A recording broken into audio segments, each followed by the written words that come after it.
Chapter 23. Still in Prison. When spring returned, and I took in the little patch of green the aperture commanded, I asked myself how many more summers and winters I must be condemned to spend thus. I longed to draw in a plentiful draught of fresh air, to stretch my cramped limbs and to have room to stand erect, to feel the earth under my feet again. My relatives were constantly on the lookout for a chance of escape, but none offered that seemed practicable and even tolerably safe. The hot summer came again and made the turpentine drop from the thin roof over my head. During the long nights, I was restless for want of air, and I had no room to toss and turn. There was but one compensation. The atmosphere was so stifled that even mosquitoes would not condescend to buzz in it. With all my detestation of Dr. Flint, I could hardly wish him a worse punishment, either in this world or that which is to come, than to suffer what I suffered in one single summer. Yet the laws allowed him to be out in the free air, while I, guiltless of crime, was pent up here as the only means of avoiding the cruelties the laws allowed him to inflict upon me. I don't know what kept life within me. Again and again I thought I should die before long, but I saw the leaves of another autumn whirl through the air and felt the touch of another winter. In summer, the most terrible thunderstorms were acceptable, for the rain came through the roof and I rolled up my bed that it might cool the hot boards under it. Later in the season, storms sometimes wet my clothes through and through, and that was not comfortable when the air grew chilly. Moderate storms I could keep out by filling the chinks with oakum. But uncomfortable as my situation was, I had glimpses of things out of doors which made me thankful for my wretched hiding place. One day I saw a slave pass our gate, muttering, "It's his own, and he can kill it if he will." My grandmother told me that woman's history. Her mistress had that day seen her baby for the first time, and in the lineaments of its fair face she saw a likeness to her husband. She turned the bondwoman and her child out of doors and forbade her ever to return. The slave went to her master and told him what had happened. He promised to talk with her mistress and make it all right. The next day, she and her baby were sold to a Georgia trader. Another time I saw a woman rush wildly by, pursued by two men. She was a slave, the wet nurse of her mistress's children. For some trifling offense, her mistress ordered her to be stripped and whipped. To escape the degradation and the torture, she rushed to the river, jumped in, and ended her wrongs in death. Senator Brown of Mississippi could not be ignorant of many such facts as these, for they are of frequent occurrence in every southern state. Yet he stood up in the Congress of the United States and declared that slavery was a great moral, social, and political blessing, a blessing to the master and a blessing to the slave. I suffered much more during the second winter than I did during the first. My limbs were benumbed by inaction, and the cold filled them with cramp. I had a very painful sensation of coldness in my head. Even my face and tongue stiffened, and I lost the power of speech. Of course, it was impossible under the circumstances to summon any physician. My brother William came and did all he could for me. Uncle Philip also watched tenderly over me, and poor grandmother crept up and down to inquire whether there were any signs of returning life. I was restored to consciousness by the dashing of cold water in my face and found myself leaning against my brother's arm, while he bent over me with streaming eyes. He afterwards told me he thought I was dying, for I had been in an unconscious state 16 hours. I next became delirious and was in great danger of betraying myself and my friends. To prevent this, they stupefied me with drugs. I remained in bed 6 weeks, weary in body and sick at heart. How to get medical service was the question. William finally went to a Thompsonian doctor and described himself as having all my pains and aches. He returned with herbs, roots, and ointment. He was especially charged to rub on the ointment by a fire. But how could a fire be made in my little den? Charcoal in a furnace was tried, but there was no outlet for the gas, and it nearly cost me my life. Afterwards, coals, already kindled, were brought up in an iron pan and placed on bricks. I was so weak, and it was so long since I had enjoyed the warmth of a fire, that those few coals actually made me weep. I think the medicines did me some good, but my recovery was very slow. Dark thoughts passed through my mind as I lay there day after day. I tried to be thankful for my little cell, dismal as it was, and even to love it as part of the price I had paid for the redemption of my children. Sometimes I thought God was a compassionate Father who would forgive my sins for the sake of my sufferings. At other times, it seemed to me there was no justice or mercy in the divine government. I asked why the course of slavery was permitted to exist, and why I had been so persecuted and wronged from my youth upward. These things took the shape of mystery, which is to this day not so clear to my soul as I trust it will be hereafter. In the midst of my illness, Grandmother broke down under the weight and anxiety and toil. The idea of losing her, who had always been my best friend and a mother to my children, was the sorest trial I had yet had. Oh, how earnestly I prayed that she might recover. How hard it seemed that I could not tend upon her who had so long and so tenderly watched over me. One day the screams of a child nerved me with strength to crawl to my peeping hole, and I saw my son covered with blood. A fierce dog, usually kept chained, had seized and bitten him. A doctor was sent for, and I heard the groans and screams of my child while the wounds were being sewed up. Oh, what torture to a mother's heart to listen to this and be unable to go to him. But childhood is like a day in spring, alternately shower and sunshine. Before night, Benny was bright and lively, threatening the destruction of the dog, and great was his delight when the doctor told him the next day that the dog had bitten another boy and been shot. Benny recovered from his wounds, but it was long before he could walk. When my grandmother's illness became known, many ladies who were her customers called to bring her some little comforts and to inquire whether she had everything she wanted. Aunt Nancy one night asked permission to watch with her sick mother, and Mrs. Flint replied, "I don't see any need of your going. I can't spare you." But when she found other ladies in the neighborhood were so attentive, not wishing to be outdone in Christian charity, she also sallied forth in magnificent condescension and stood by the bedside of her who had loved her in her infancy, and who had been repaid by such grievous wrongs. She seemed surprised to find her so ill, and scolded Uncle Philip for not sending for Dr. Flint. She herself sent for him immediately, and he came. Secure as I was in my retreat, I should have been terrified if I had known he was so near me. He pronounced my grandmother in a very critical situation, and said if her attending physician wished it, he would visit her. Nobody wished to have him coming to the house at all hours, and we were not disposed to give him a chance to make out a long bill. As Mrs. Flint went out, Sally told her the reason Benny was lame was that a dog had bitten him. "I'm glad of it," replied she. "I wish he had killed him. It would have been good news to send his mother. Her day will come. The dogs will grab her yet."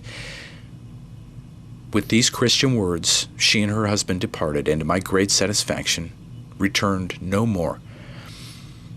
I heard from Uncle Philip with feelings of unspeakable joy and gratitude that the crisis was past and grandmother would live. I could now say from my heart, God is merciful. He has spared me the anguish of feeling that I caused her death. Chapter 24. The Candidate for Congress. The summer had nearly ended when Dr. Flint made a third visit to New York in search of me. 2 candidates were running for Congress, and he returned in season to vote. The father of my children was the Whig candidate. The doctor had hitherto been a stanch Whig, but now he exerted all his energies for the defeat of Mr. Sands. He invited large parties of men to dine in the shade of his trees and supplied them with plenty of rum and brandy. If any poor fellow drowned his wits in the bowl, and in the openness of his convivial heart proclaimed that he did not mean to vote the Democratic ticket, he was shoved into the street without ceremony. The doctor expended his liquor in vain. Mr. Sands was elected, an event which occasioned me with some anxious thoughts. He had not emancipated my children, and if he should die, they would be at the mercy of his heirs. Two little voices that frequently met my ears seemed to plead with me not to let their father depart without striving to make their freedom secure. Years had passed since I'd spoken to him. I had not even seen him since the night I passed him, unrecognized, in my disguise of a sailor. I supposed he would call before he left to say something to my grandmother concerning the children, and I resolved what course to take. The day before his departure for Washington, I made arrangements toward evening to get from my hiding place into the storeroom below. I found myself so stiff and clumsy that it was with great difficulty I could hitch from one resting place to another. When I reached the storeroom, my ankles gave way under me, and I sank exhausted on the floor. It seemed as if I could never use my limbs again. But the purpose I had in view roused all the strength I had. I crawled on my hands and knees to the window and screened behind a barrel, and I waited for his coming. The clock struck 9, and I knew the steamboat would leave between 10 and 11. My hopes were failing, but presently I heard his voice saying to someone, "Wait for me a moment. I wish to see Aunt Martha." When he came out as he passed the window, I said, "Stop one moment. Let me speak for my children." He started, hesitated, and then passed on and went out of the gate. I closed the shutter I'd partially opened and sank down behind the barrel. I had suffered much, but seldom had I experienced a keener pang than I then felt. Had my children then become of so little consequence to him? And had he so little feeling for their wretched mother that he would not listen a moment while she pleaded for them? Painful memories were so busy within me that I forgot I had not hooked the shutter till I heard someone opening it. I looked up. He had come back. "Who called me?" said he in a low tone. "I did," I replied. "Oh, Linda," said he. "I knew your voice, but I was afraid to answer lest my friend should hear me. Why do you come here? Is it possible you risk yourself in this house? They are mad to allow it. I shall expect to hear that you are all ruined." I did not wish to implicate him by letting him know my place of concealment, so I merely said, "I thought you would come to bid grandmother goodbye, and so I came here to speak a few words to you about emancipating my children. Many changes may take place during the 6 months you are gone to Washington, and it does not seem right for you to expose them to the risk of such changes. I want nothing for myself. All I ask is that you will free my children or authorize some friend to do it before you go." He promised he would do it, and also expressed a readiness to make any arrangements whereby I could be purchased. I heard footsteps approaching and closed the shutter hastily. I wanted to crawl back to my den without letting the family know what I had done, for I knew they would deem it very imprudent. But he stepped back into the house to tell my grandmother that he had spoken with me at the storeroom window, and to beg of her not to allow me to remain in the house overnight. He said it was the height of madness for me to be there, that we should certainly all be ruined. Luckily, he was in too much of a hurry to wait for a reply, or the dear old woman would surely have told him all. I tried to go back to my den, but found it more difficult to go up than I had to come down. Now that my mission was fulfilled, the little strength that had supported me through it was gone, and I sank helpless on the floor. My grandmother, alarmed at the risk I had run, came into the storeroom in the dark and locked the door behind her. "Linda," she whispered, "where are you?" "I am here by the window," I replied. "I couldn't have him go away without emancipating the children. Who knows what may happen?" "Come, come, child," said she. "It won't do for you to stay here another minute. You've done wrong, but I can't blame you. Poor thing." I told her I could not return without assistance, and she must call my uncle. Uncle Philip came, and pity prevented him from scolding me. He carried me back to my dungeon, laid me tenderly on the bed, gave me some medicine, and asked me if there was anything more he could do. Then he went away, and I was left with my own thoughts, starless as the midnight darkness around me. My friends feared I should become a cripple for life, and I was so weary of my long imprisonment that, had it not been for the hope of serving my children, I should have been thankful to die, but for their sakes, I was willing to bear on. Chapter 25. Competition in Cunning. Dr. Flint had not given me up. Every now and then he would say to my grandmother that I would yet come back and voluntarily surrender myself, and that when I did, I could be purchased by my relatives or anyone who wished to buy me. I knew his cunning nature too well not to perceive that this was a trap laid for me, and so all my friends understood it. I resolved to match my cunning against his cunning. In order to make him believe that I was in New York, I resolved to write him a letter dated from that place. I sent for my friend Peter and asked him if he knew any trustworthy seafaring person who would carry such a letter to New York and put it in the post office there. He said he knew one that he would trust with his own life to the ends of the world. I reminded him that it was a hazardous thing for him to undertake. He said he knew it, but he was willing to do anything to help me. I expressed a wish for a New York paper to ascertain the names of some of the streets. He run his hand into his pocket and said, "Here is half a one. That was round a cap I bought of a peddler yesterday." I told him the letter would be ready the next evening. He bade me goodbye, adding, "Keep up your spirits, Linda. Brighter days will come by and by." My Uncle Philip kept watch over the gate till our brief interview was over. Early the next morning I seated myself near the little aperture to examine the newspaper. It was a piece of the New York Herald, and for once the paper that systematically abuses the colored people was made to render them a service. Having obtained what information I wanted concerning streets and numbers, I wrote 2 letters, one to my grandmother, the other to Dr. Flint. I reminded him how he, a gray-headed man, had treated a helpless child who had been placed in his power, and what years of misery he had brought upon her. To my grandmother, I expressed a wish to have my children sent to me at the North, where I could teach them to respect themselves and set them a virtuous example, which a slave mother was not allowed to do at the South. I asked her to direct her answer to a certain street in Boston, as I did not live in New York, though I went there sometimes.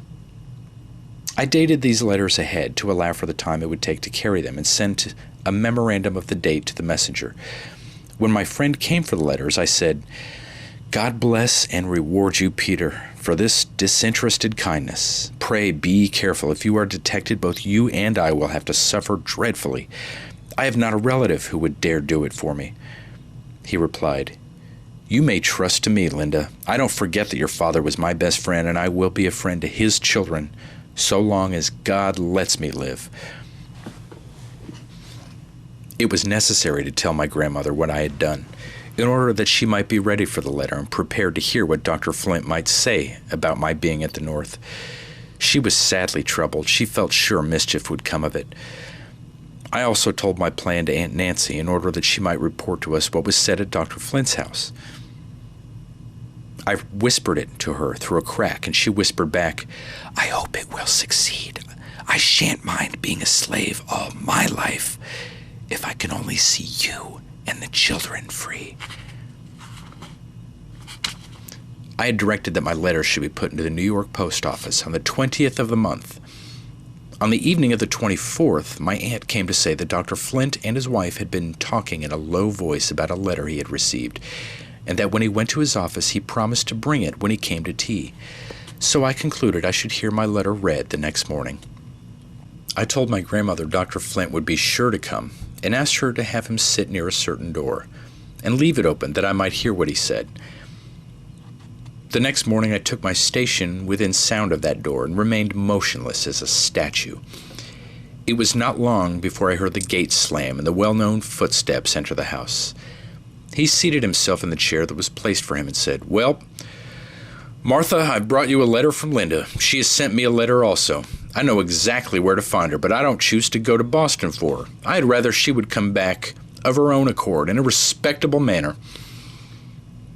Her Uncle Philip is the best person to go for her. With him, she would feel perfectly free to act.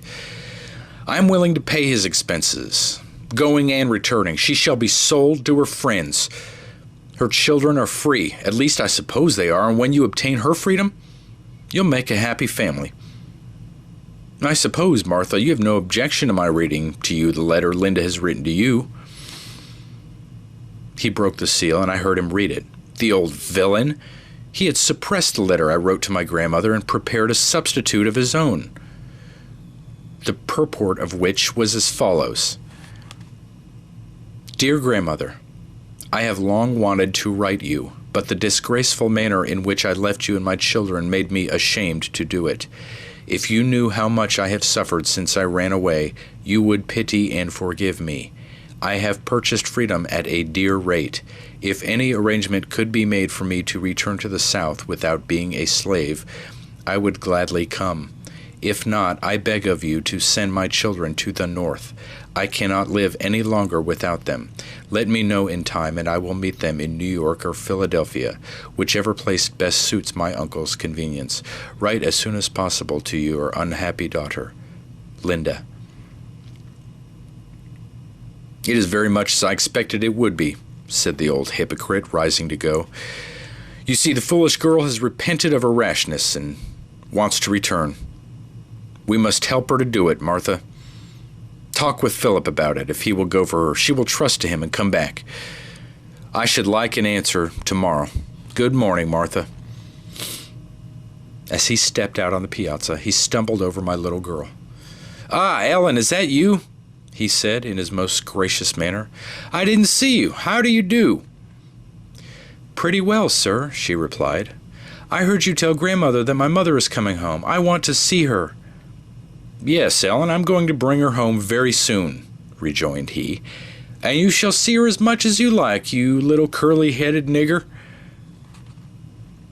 This was as good as a comedy to me, who had heard it all, but Grandmother was frightened and distressed because the doctor wanted my uncle to go for me. The next evening, Dr. Flint called to talk the matter over. My uncle told him that from what he had heard of Massachusetts, he judged he should be mobbed if he went there after a runaway slave.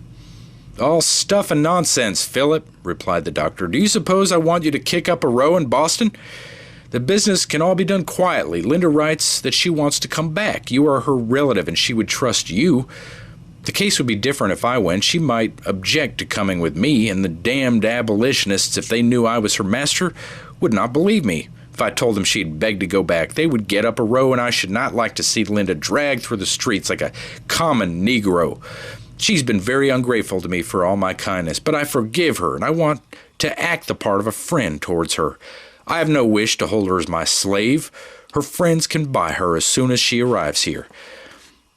Finding that his arguments failed to convince my uncle, the doctor let the cat out of the bag by saying that he had written to the mayor of Boston to ascertain whether there was a person of my description at the street number from which my letter was dated. He had omitted this date in the letter he had made up to read to my grandmother. If I had dated from New York, the old man would probably have made another journey to that city. But even in that dark region where knowledge is so carefully excluded from the slave, I had heard enough about Massachusetts to come to the conclusion that the slaveholders did not consider it a comfortable place to go in search of a runaway. That was before the Fugitive Slave Law was passed, before Massachusetts had consented to become a nigger hunter for the South. My grandmother, who had become skittish by seeing her family always in danger, came to me with a very distressed countenance and said, "What will you do if the mayor of Boston sends him word that you haven't been there? Then he will suspect the letter was a trick, and maybe he'll find out something about it, and we shall all get into trouble. Oh, Linda, I wish you had never sent the letters." "Don't worry yourself, Grandmother," said I. "The mayor of Boston won't trouble himself to hunt niggers for Dr. Flint. The letters will do good in the end. I shall get out of this dark hole sometime or other." "I hope you will, child," replied the good, patient old friend. "You've been here a long time, almost 5 years, but whenever you do go, it will break your old grandmother's heart. I should be expecting every day to hear that you were brought back in irons and put in jail. God help you, poor child. Let us be thankful that some time or other we shall go, where the wicked cease from troubling and the weary are at rest. My heart responded, Amen. The fact that Dr. Flint had written to the mayor of Boston convinced me that he believed my letter to be genuine, and of course that he had no suspicion of my being anywhere in the vicinity. It was a great object to keep up this delusion, for it made me and my friends feel less anxious, and it would be very convenient whenever there was a chance to escape. I resolved, therefore, to continue to write letters from the north from time to time. 2 or 3 weeks passed, and as no news came from the mayor of Boston, Grandmother began to listen to my entreaty to be allowed to leave my cell sometimes and exercise my limbs to prevent my becoming a cripple. I was allowed to slip down into the small storeroom early in the morning and remain there a little while. The room was all filled up with barrels, except a small open space under my trapdoor. This faced the door, the upper part of which was of glass and purposely left uncurtained, that the curious might look in. The air of this place was close, but it was so much better than the atmosphere of my cell that I dreaded to return. I came down as soon as it was light and remained till 8 o'clock, when people began to be about, and there was danger that someone might come on the piazza. I had tried various applications to bring warmth and feeling into my limbs, but without avail. They were so numb and stiff that it was a painful effort to move, and had my enemies come upon me during the first mornings, I tried to exercise them a little in the small, unoccupied space of the storeroom. It would have been impossible for me to have escaped. Chapter 26. Important era in my brother's life. I missed the company and kind attentions of my brother William, who had gone to Washington with his master, Mr. Sands.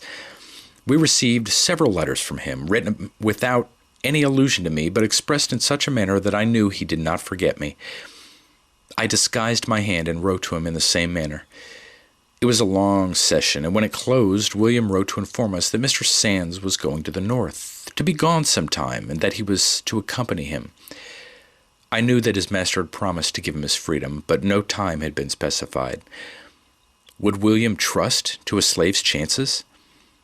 I remembered how we used to talk together in our young days about obtaining our freedom, and I thought it very doubtful whether he would come back to us. Grandmother received a letter from Mr. Sands saying that William had proved a most faithful servant, and he would also say a valued friend, that no mother had ever trained a better boy. He said he had traveled through the northern states and Canada, and though the abolitionists had tried to decoy him away, they had never succeeded. He ended by saying they should be at home shortly. We expected letters from William describing the novelties of his journey, but none came. In time, it was reported that Mr. Sands would return late in the autumn accompanied by a bride. Still no letters from William. I felt almost sure I should never see him again on southern soil, but he had no word of comfort to send to his friends at home. To the poor captive in her dungeon? My thoughts wandered through the dark past and over the uncertain future. Alone in my cell where no eye but God's could see me, I wept bitter tears. How earnestly I prayed to him to restore me to my children and enable me to be a useful woman and a good mother. At last the day arrived for the return of the travelers. Grandmother had made loving preparations to welcome her absent boy back to the old hearthstone. When the dinner table was laid, William's plate occupied its old place. The stagecoach went by empty. My grandmother waited dinner. She thought perhaps he was necessarily detained by his master. In my prison, I listened anxiously, expecting every moment to hear my dear brother's voice and step. In the course of the afternoon, a lad was sent by Mr. Sands to tell Grandmother that William did not return with him, that the abolitionists had decoyed him away. But he begged her not to feel troubled about it, for he felt confident she would see William in a few days. As soon as he had time to reflect, he would come back, for he could never expect to be so well off at the north as he had been with him. If you had seen the tears and heard the sobs, you would have thought the messenger had brought tidings of death instead of freedom. Poor old grandmother felt that she should never see her darling boy again. And I was selfish. I thought more of what I had lost than of what my brother had gained. A new anxiety began to trouble me. Mr. Sands had expended a good deal of money and would naturally feel irritated by the loss he had incurred. I greatly feared this might injure the prospects of my children, who were now becoming valuable property. I longed to have their emancipation be made certain, the more so because their master and father was now married. I was too familiar with slavery not to know the promises made to slaves, though with kind intentions and sincere at the time, depend upon many contingencies for their fulfillment. Much as I wished William to be free, the step he had taken made me sad and anxious. The following Sabbath was calm and clear, so beautiful that it seemed like a Sabbath in the eternal world. My grandmother brought the children out on the piazza that I might hear their voices. She thought it would comfort me in my despondency, and it did. They chatted merrily as only children can. Benny said, "Grandmother, do you think Uncle Will has gone for good? Won't he ever come back again? Maybe he'll find Mother. If he does, won't she be glad to see him? Why don't you and Uncle Philip and all of us go and live where Mother is? I should like it, wouldn't you, Ellen?" "Yes, I should like it," replied Ellen. "But how could we find her? Do you know the place, Grandmother? I don't remember how Mother looked. Do you, Benny?" Benny was just beginning to describe me when they were interrupted by an old slave woman, a near neighbor named Aggie. This poor creature had witnessed the sale of her children and seen them carried off to parts unknown without any hopes of ever hearing from them again. She saw that my grandmother had been weeping, and she said in a sympathizing tone, "What's the matter, Aunt Marthy?" "Oh, Aggie," she replied, "it seems as if I shouldn't have any of my children or grandchildren left to hand me a drink when I'm dying and lay my old body in the ground. My boy didn't come back with Mr. Sands. He stayed at the North." Poor old Aggie clapped her hands for joy. "Is dat what you's crying for?" she exclaimed. "Get down on your knees and bless the Lord. I don't know whar my poor children is, and I never expect to know. You don't know what poor Linda's gone to, but you do know where her brother is. He's in free parts, and that's the right place. Don't murmur at the Lord's doings, but get down on your knees and thank him for his goodness." My selfishness was rebuked by what poor Aggie said. She rejoiced over the escape of one who was merely her fellow bondman, while his own sister was only thinking what his good fortune might cost her children. I knelt and prayed God to forgive me, and I thanked him from my heart that one of my family was saved from the grasp of slavery. It was not long before we received a letter from William. He wrote that Mr. Sands had always treated him kindly and that he had tried to do his duty to him faithfully. But ever since he was a boy, he had longed to be free, and he had already gone through enough to convince him he had better not lose the chance offered. He concluded by saying, "Don't worry about me, dear grandmother. I shall think of you always, and it will spur me on to work hard and try to do right. When I've earned enough money to give you a home, perhaps you will come to the North and we can all live happy together." Mr. Sands told my Uncle Philip the particulars about William's leaving him. He said, "I trusted him as if he were my own brother and treated him as kindly. The abolitionists talked to him in several places, but I had no idea they could tempt him. However, I don't blame William. He's young and inconsiderate, and those northern rascals decoyed him. I must confess the scamp was very bold about it. I met him coming down the steps of the Astor House with his trunk on his shoulder. I asked him where he was going. He said he was going to change his old trunk. I told him it was rather shabby and asked if he didn't need some money. He said no, thanked me, and went off. He did not return so soon as I expected, but I waited patiently. At last I went to see if our trunks were packed, ready for our journey. I found them locked, and a sealed note on the table informed me where I could find the keys. The fellow even tried to be religious. He wrote that he hoped God would always bless me and reward me for my kindness, that he was not unwilling to serve me, but he wanted to be a free man, and that if I thought he did wrong, he hoped I would forgive him. I intended to give him his freedom in 5 years. He might have trusted me. He has shown himself ungrateful. But I shall not go for him or send for him. I feel confident that he will soon return to me. I afterwards heard an account of the affair from William himself. He had not been urged away by abolitionists. He needed no information they could give him about slavery to stimulate his desire for freedom. He looked at his hands and remembered that they were once in irons. What security had he that they would not be so again? Mr. Sands was kind to him, but he might indefinitely postpone the promise he had made to give him his freedom. He might come under pecuniary embarrassments and his property be seized by creditors, or he might die without making any arrangements in his favor. He had too often known such accidents to happen to slaves who had kind masters, and he wisely resolved to make sure of the present opportunity to own himself. He was scrupulous about taking any money from his master on false pretenses, so he sold his best clothes to pay for his passage to Boston. The slaveholders pronounced him a base, ungrateful wretch for thus requiting his master's indulgence. What would they have done under similar circumstances? When Dr. Flint's family heard that William had deserted Mr. Sands, they chuckled greatly over the news. Mrs. Flint made her usual manifestations of Christian feeling by saying, "I'm glad of it. I hope he'll never get him again. I like to see people paid back in their own coin. I reckon Linda's children will have to pay for it. I should be glad to see them in the speculators' hands again, for I'm tired of seeing those little niggers march about the streets." Chapter 27. New Destination for the Children. Mrs. Flint proclaimed her intention of informing Mrs. Sands, who was the father of my children. She likewise proposed to tell her what an artful devil I was, that I had made a great deal of trouble in her family, that when Mr. Sands was at the North, she didn't doubt I had followed him in disguise and persuaded William to run away.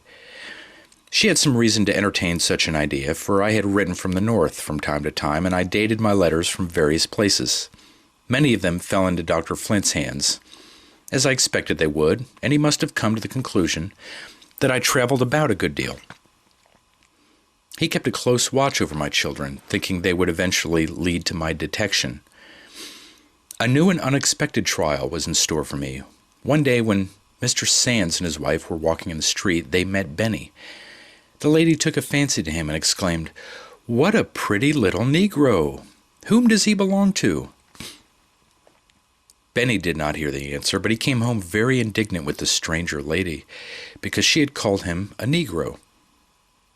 A few days afterwards, Mr. Sands called on my grandmother and told her he wanted her to take the children to his house. He said he had informed his wife of his relation to them and told her they were motherless, and she wanted to see them. When he had gone, my grandmother came and asked what I would do. The question seemed a mockery. What could I do? They were Mr. Sands's slaves, and their mother was a slave, whom he had represented to be dead. Perhaps he thought I was. I was too much pained and puzzled to come to any decision, and the children were carried without my knowledge. Mrs. Sands had a sister from Illinois staying with her. This lady, who had no children of her own, was so much pleased with Ellen that she offered to adopt her and bring her up as she would a daughter. Mrs. Sands wanted to take Benjamin. When grandmother reported this to me, I was tried almost beyond endurance. Was this all I was to gain by what I had suffered for the sake of having my children free? True, the prospect seemed fair, but I knew too well how lightly slaveholders held such parental relations. If pecuniary troubles should come, or if the new wife required more money than could conveniently be spared, my children might be thought of as a convenient means of raising funds. I had no trust in thee, O slavery. Never should I know peace till my children were emancipated with all due formalities of law. I was too proud to ask Mr. Sands to do anything for my own benefit, but I could bring myself to become a supplicant for my children. I resolved to remind him of the promise he had made me, and to throw myself upon his honor for the performance of it. I persuaded my grandmother to go to him and tell him I was not dead, and that I earnestly entreated him to keep the promise he had made me, that I had heard of the recent proposals concerning my children and did not feel easy to accept them, that he had promised to emancipate them, and it was time for him to redeem his pledge. I knew there was some risk in thus betraying that I was in the vicinity, but what will not a mother do for her children? He received the message with surprise and said, "The children are free. I have never intended to claim them as slaves. Linda may decide their fate. In my opinion, they'd better be sent to the north. I don't think they're quite safe here. Dr. Flint boasts that they're still in his power. He says they were his daughter's property, and as she was not of age when they were sold, the contract is not legally binding." So, then, after all I had endured for their sakes, my poor children were between two fires, between my old master and their new master, and I was powerless. There was no protecting arm of the law for me to invoke. Mr. Sands proposed that Ellen should go for the present to some of his relatives who had removed to Brooklyn, Long Island. It was promised that she should be well taken care of and sent to school. I consented to it as the best arrangement I could make for her. My grandmother, of course, negotiated it all, and Mrs. Sands knew of no other person in the transaction. She proposed that they should take Ellen with them to Washington and keep her till they had a good chance of sending her, with friends, to Brooklyn. She had an infant daughter. I had had a glimpse of it as the nurse passed with it in her arms. It was not a pleasant thought to me that the bondwoman's child should tend her freeborn sister, but there was no alternative. Ellen was made ready for the journey. Oh, how it tried my heart to send her away, so young, alone, among strangers, without a mother's love to shelter her from the storms of life, almost without memory of a mother. I doubted whether she and Benny would have for me the natural affection that children feel for a parent. I thought to myself that I might perhaps never see my daughter again, and I had a great desire that she should look upon me before she went, that she might take my image with her in her memory. It seemed to me cruel to have her brought to my dungeon. It was sorrow enough for her young heart to know that her mother was a victim of slavery without seeing the wretched hiding place to which it had driven her. I begged permission to pass the last night in one of the open chambers with my little girl. They thought I was crazy to think of trusting such a young child with my perilous secret. I told them I had watched her character, and I felt sure she would not betray me, that I was determined to have an interview, and if they would not facilitate it, I would take my own way to obtain it.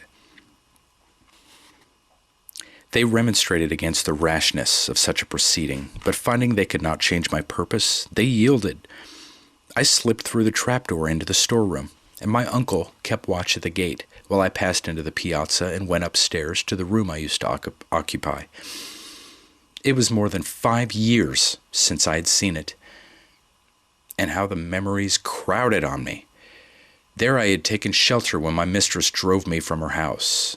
There came my old tyrant to mock, insult, and curse me. There my children were first laid in my arms. There I had watched over them each day with a deeper and sadder love. There I had knelt to God in anguish of heart to forgive the wrong I had done. How vividly it all came back. And after this long, gloomy interval, I stood there such a wreck. In the midst of these meditations, I heard footsteps on the stairs. The door opened, and my Uncle Philip came in, leading Ellen by hand. I put my arms round her and said, "Ellen, my dear child, I am your mother." She drew back a little and looked at me. Then, with sweet confidence, she laid her cheek against mine, and I folded her to the heart that had been so long desolated. She was the first to speak. Raising her head, she said inquiringly, "You really are my mother?" I told her I really was, that during all the long time she had not seen me, I had loved her most tenderly, and that now she was going away and I wanted to see her and talk with her, that she might remember me. With a sob in her voice, she said, "I'm glad you've come to see me, but why didn't you ever come before? Benny and I have wanted so much to see you." He remembers you, and sometimes he tells me about you. Why didn't you come home when Dr. Flint went to bring you?"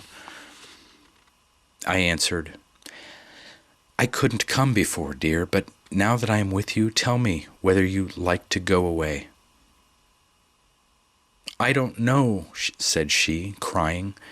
"Grandmother says I ought not to cry, that I am going to a good place where I can learn to read and write, and that by and by I can write her a letter, but I shan't have Benny or Grandmother or Uncle Philip or anybody to love me.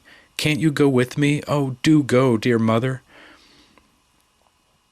I told her I couldn't go now, but sometime I would come to her, and then she and Benny and I would live together and have happy times.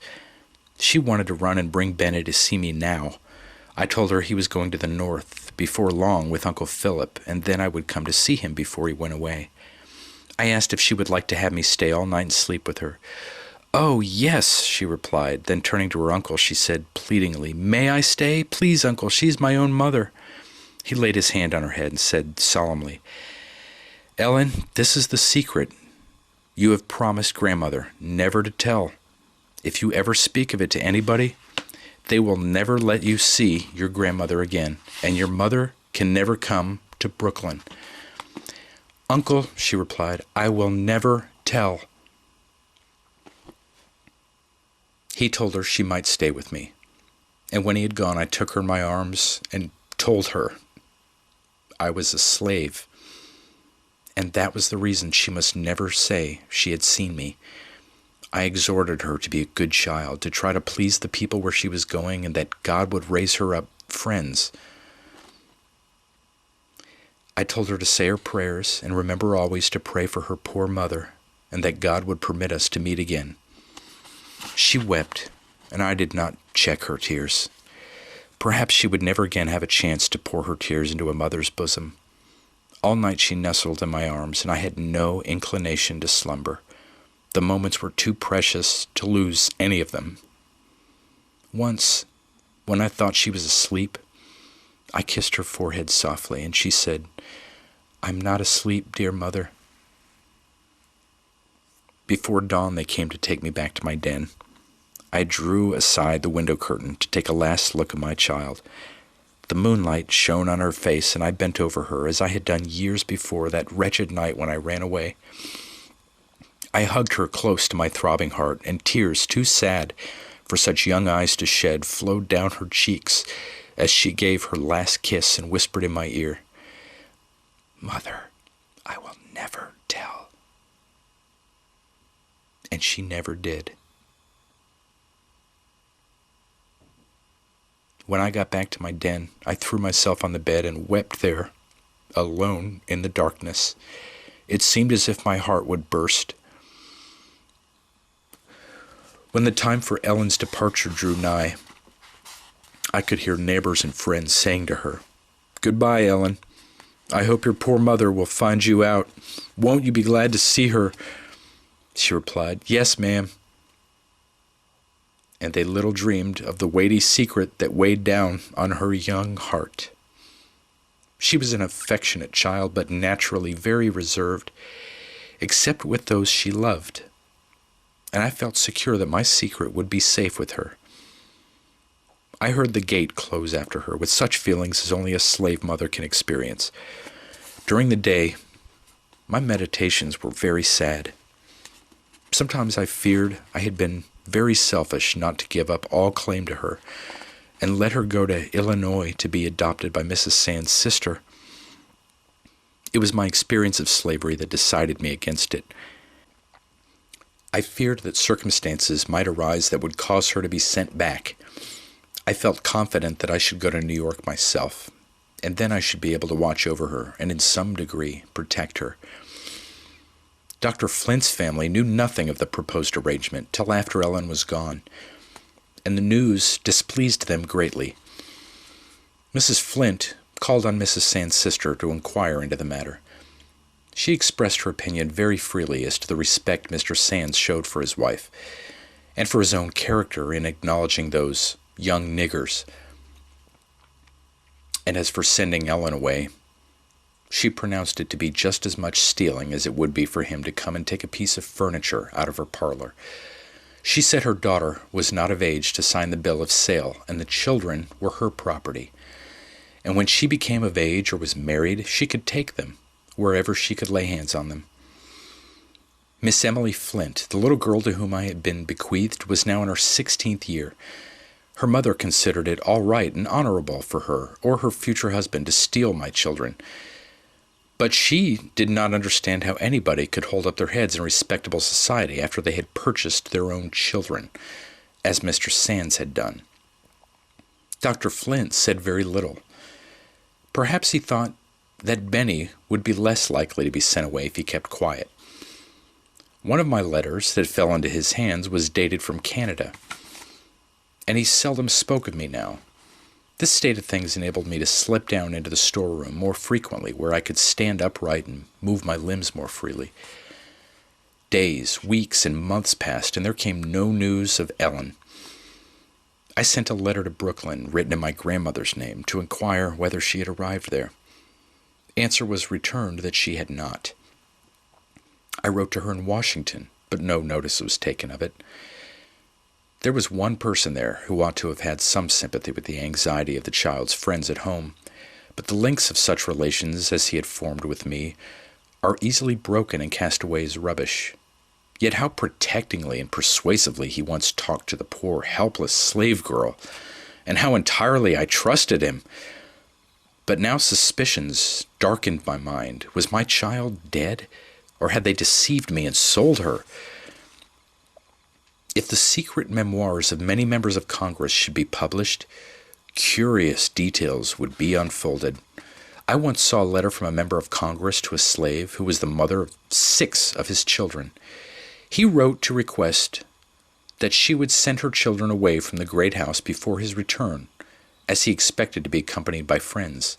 The woman could not read and was obliged to employ another to read the letter. The existence of the colored children did not trouble this gentleman. It was only the fear that friends might recognize in their features a resemblance to him. At the end of 6 months, a letter came to my grandmother from Brooklyn. It was written by a young lady in the family and announced that Ellen had just arrived. It contained the following message from her. I do try to do just as you told me to, and I pray for you every night and morning. I understood that these words were meant for me, and they were a balsam to my heart. The writer closed her letter by saying, Ellen is a nice little girl, and we shall like to have her with us. My cousin, Mr. Sands, has given her to me, to be my little waiting maid. I shall send her to school, and I hope someday she will write to you herself. This letter perplexed and troubled me. Had my child's father merely placed her there till she was old enough to support herself, or had he given her to his cousin as a piece of property? If the last idea was correct, his cousin might return to the South at any time and hold Ellen as a slave. I tried to put away from me the painful thought that such a foul wrong could have been done to us. I said to myself, surely there must be some justice in man. Then I remembered, with a sigh, how slavery perverted all the natural feelings of the human heart. It gave me a pang to look on my light-hearted boy. He believed himself free, and to have him brought under the yoke of slavery would be more than I could bear. How I longed to have him safely out of the reach of its power. Chapter 28. Aunt Nancy. I have mentioned my great-aunt, who was a slave in Dr. Flint's family, and who had been my refuge during the shameful persecutions I suffered from him. This aunt had been married at 20 years of age, that is, as far as slaves can marry. She had the consent of her master and mistress, and a clergyman performed the ceremony. But it was a mere form, without any legal value. Her master or mistress could annul it any day they pleased. She had always slept on the floor in the entry, near Mrs. Flint's chamber door, that she might be within call. When she was married, she was told she might have the use of a small room in an outhouse. Her mother and her husband furnished it. He was a seafaring man and was allowed to sleep there when he was at home. But on the wedding evening, the bride was ordered to her old post on the entry floor. Mrs. Flint at that time had no children, but she was expecting to be a mother. And if she should want a drink of water in the night, what could she do without her slave to bring it? So my aunt was compelled to lie at her door until one midnight she was forced to leave to give premature birth to a child. In a fortnight, she was required to resume her place on the entry floor because Mrs. Flint's babe needed her attentions. She kept her station there through summer and winter until she had given premature birth to 6 children, and all the while she was employed as night nurse to Mrs. Flint's children. Finally, toiling all day and being deprived of rest at night completely broke down her constitution, and Dr. Flint declared it was impossible she could ever become the mother of a living child. The fear of losing so valuable a servant by death now induced them to allow her to sleep in her little room in the outhouse, except when there was sickness in the family. She afterwards had 2 feeble babes, one of whom died in a few days and the other in 4 weeks. I well remember her patient sorrow as she held the last dead baby in her arms. "I wish it could have lived," she said. "It is not the will of God that any of my children should live, but I will try to be fit to meet their little spirits in heaven." Aunt Nancy was the housekeeper and waiting maid in Dr. Flint's family. Indeed, she was the factotum of the household. Nothing went on well without her.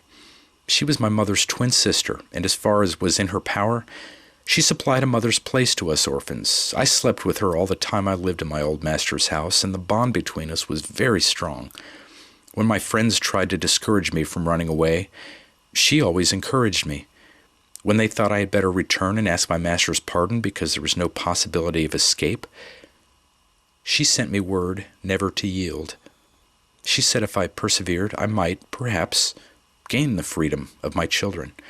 And even if I perished in doing it, that was better than to leave them to groan under the same persecutions that had blighted my own life. After I was shut up in my dark cell, she stole away, whenever she could, to bring me the news and say something cheering. How often did I kneel down to listen to her words of consolation, whispered through a crack.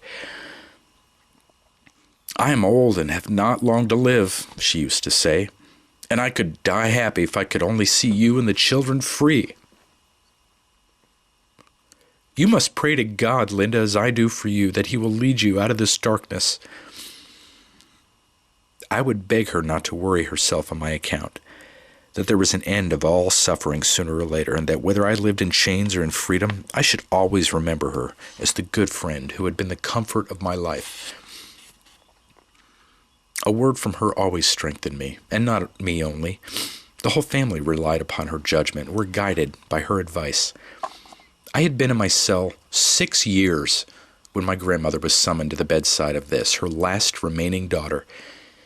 She was very ill, and they said she would die. Grandmother had not entered Dr. Flint's house for several years. They had treated her cruelly, but she thought nothing of that now. She was grateful for permission to watch by the deathbed of her child. They had always been devoted to each other, and now they sat looking into each other's eyes, longing to speak of the secret that had weighed so much on the hearts of both.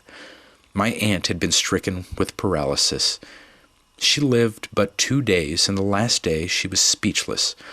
Before she lost the power of utterance, she told her mother not to grieve if she could not speak to her, that she would try to hold up her hand to let her know that all was well with her. Even the hard-hearted doctor was a little softened when he saw the dying woman try to smile on the aged mother who was kneeling by her side. His eyes moistened for a moment, as he said she had always been a faithful servant and they should never be able to supply her place. Mrs. Flint took to her bed, quite overcome by the shock. While my grandmother sat alone with the dead, the doctor came in, leading his youngest son, who had always been a great pet with Aunt Nancy and was much attached to her.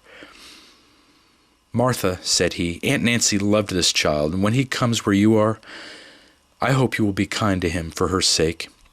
She replied, "Your wife was my foster child, Dr. Flint, the foster sister of my poor Nancy, and you little know me if you think I can feel anything but good will for her children. I wish the past could be forgotten, and that we might never think of it," said he, and that Linda would come to supply her aunt's place. She would be worth more to us than all the money that could be paid for her. I wish it for your sake also, Martha. Now that Nancy is taken away from you, she would be a great comfort to your old age." He knew he was touching a tender chord. Almost choking with grief, my grandmother replied, "It was not I that drove Linda away. My grandchildren are gone, and of my 9 children, only 1 is left. God help me." To me, the death of this kind relative was an inexpressible sorrow. I knew that she had been slowly murdered, and I felt that my troubles had helped to finish the work. After I heard of her illness, I listened constantly to hear what news was brought from the great house, and the thought that I could not go to her made me utterly miserable. At last, as Uncle Philip came into the house, I heard someone inquire, "How is she?" And he answered, "She is dead." My little cell seemed whirling round, and I knew nothing more till I opened my eyes and found Uncle Philip bending over me. I had no need to ask any questions. He whispered, "Linda, she died happy." I could not weep. My fixed gaze troubled him. "Don't look so," he said. "Don't add to my poor mother's trouble. Remember how much she has to bear, and that we ought to do all we can to comfort her." Ah, yes, that blessed old grandmother who for 73 years had borne the pelting storms of a slave mother's life. She did indeed need consolation. Mrs. Flint had rendered her poor foster sister childless, apparently without any compunction, and with cruel selfishness had ruined her health by years of incessant unrequited toil and broken rest. But now she became very sentimental.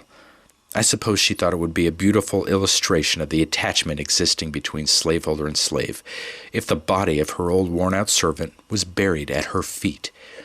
She sent for the clergyman and asked if he had any objection to burying Aunt Nancy in the doctor's family burial place.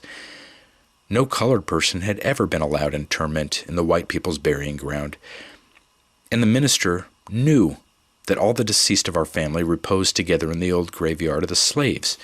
He therefore replied, "I have no objection to complying with your wish, but perhaps Aunt Nancy's mother may have some choice as to where her remains shall be deposited."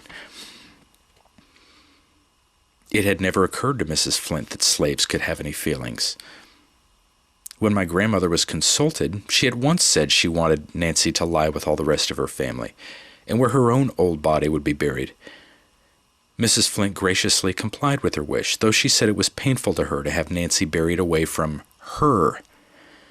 She might have added with touching pathos, "I was so long used to sleep with her lying near me on the entry floor."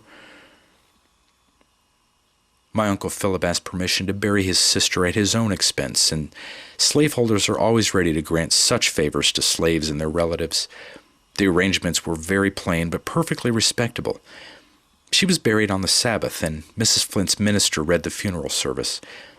There was a large concourse of colored people, bond and free, and a few white persons who had always been friendly to our family. Dr. Flint's carriage was in the procession, and when the body was deposited in its humble resting place, the mistress dropped a tear and returned to her carriage, probably thinking she had performed her duty nobly. It was talked of by the slaves as a mighty grand funeral. Northern travelers passing through the place might have described this tribute of respect to the humble dead as a beautiful feature in the patriarchal institution, a touching proof of the attachment between slaveholders and their servants, and the tender-hearted Mrs. Flint would have confirmed this impression with handkerchief at her eyes. We could have told them a different story. We could have given them a chapter of wrongs and sufferings that would have touched their hearts, if they had any hearts, to feel for the colored people. We could have told them how the poor old slave mother had toiled, year after year, to earn $800 to buy her son Philip's right to his own earnings, and how that same Philip paid the expenses of the funeral which they regarded as doing so much credit to the master.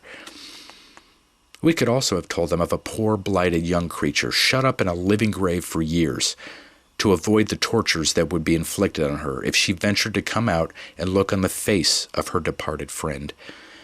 All this and much more I thought of as I sat at my loophole, waiting for the family to return from the grave, sometimes weeping, sometimes falling asleep, dreaming strange dreams of the dead and the living.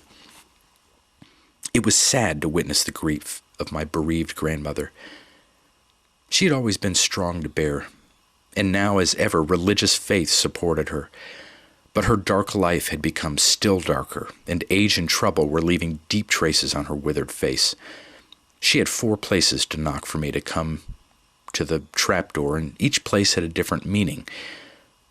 She now came oftener than she had done, and talked to me of her dead daughter, while tears trickled slowly down her furrowed cheeks. I said all I could to comfort her, but it was a sad reflection that instead of being able to help her, I was a constant source of anxiety and trouble. The poor old back was fitted to its burden. It bent under it, but did not break.